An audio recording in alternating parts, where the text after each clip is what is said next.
Today we're going to be installing door welcome logo lights. Here's what the welcome lights look like. Comes in a package. Got it for about 10 bucks off eBay.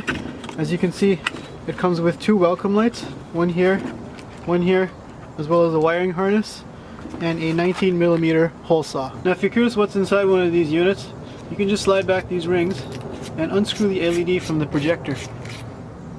As you can see, it's a little CREE LED that powers this whole thing. Inside here, I can take out the projector. There's a little protective lens. And this here is the projector. Now if you want to change the logo on this, you just use a little flat screwdriver and pop out the logo. And as you can see, that's the logo that you can change out for another one. Now inside of here, I can use a screwdriver and pop this cover open, and that reveals a little transformer for the high-powered LED. I'm going to be installing this kit on my Lexus ES. The wiring is going to be pretty easy because I'm going to wire it to the puddle light at the bottom here. The first thing we're going to need to do is remove the door panel. Here I've got a flat screwdriver with a little bit of electrical tape on it to protect the surface. I'm just going to pop it into this panel here and pry it up. And then I'm going to pry up this side here and pull the panel out. And then disconnect the wiring by squeezing on the tab and removing it. Inside you're going to find a Phillips screw that needs to be removed. Next, inside the door handle, I'm going to use a flat blade screwdriver and pop off this interior panel. And then you're going to find a Phillips screw that needs to be removed.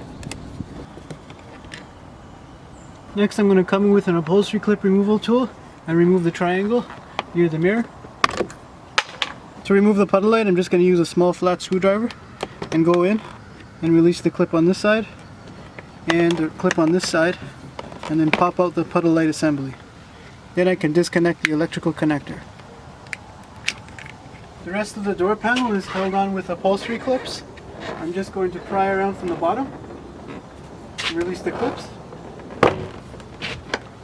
and then lift the panel up and over the door sill. Next I'm going to remove the cables for the door lock and door handle. Then over here I'm going to remove the tweeter wire as well as the memory seat wire and remove the door panel from the vehicle. So here I've got the door panel removed from the vehicle.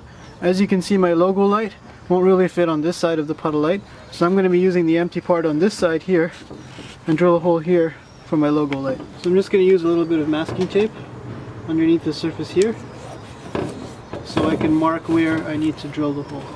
So I'm going to position my logo light on the door panel where I know there's no obstructions behind it, and then grab a pen and mark around it. You need to make sure that when you're positioning your logo light, it doesn't get obstructed by this rubber here or any other obstacles behind it. Using the hole saw that came with the kit on my drill, next I'm going to drill the hole into the door panel.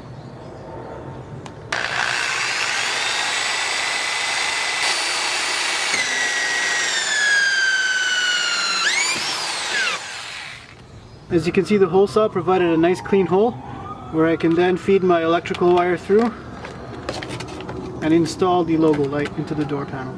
Then I can feed the nut through the wiring harness and put the nut over the logo light and tighten it. Next I'm going to reinstall the door panel. I'm going to start by inserting the wire for the lock into the thumb turn and then the handle. And then over here, I'm going to reconnect the electrical connections for the tweeter as well as the memory seats. Next I'm going to reinstall the door panel onto the door, but first hooking it on top of the door sill. Once you've made sure everything's nice and even, you can then proceed to popping all the clips back on all the way around. Then I'm going to replace the black triangle in the mirror, then replace this Phillips screw behind the door handle. Next I'm going to replace this black plastic piece behind the door handle.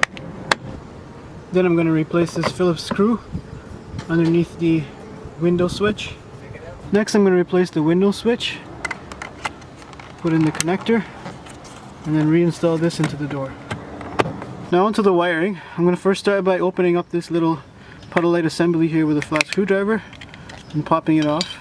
To connect this up, there are a few things we could do. The first thing you could do is solder directly these wires to those terminals inside of there, so that when you connect it to the car, it'll light up. The second thing you could do is use these crimp connectors, which will allow you to tap into the vehicle's wiring harness and wire in your aftermarket lighting. Now what I'm going to be doing is removing this bulb here and using my wires and winding them around and connecting them to the bulb base, and then I'm going to reinsert the bulb for a nice solid connection. Now because this is an LED, depending on if I want the puddle light to light up as well as the logo light, I can just flip it backwards and not have the puddle light light up.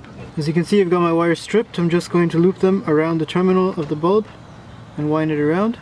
Made my wiring connections to the light bulb. I'm then going to insert the light bulb into the housing to make the connection. Finally, I'm going to run a zip tie around the loose wiring.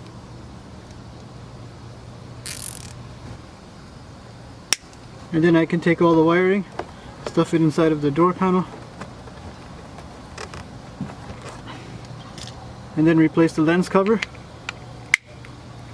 and insert this back into the door panel. Finally, we're going to double check the alignment of the logo lights relative to the car when the door is open. Finally, here's what the logo lights look like at night. And here's the rear door.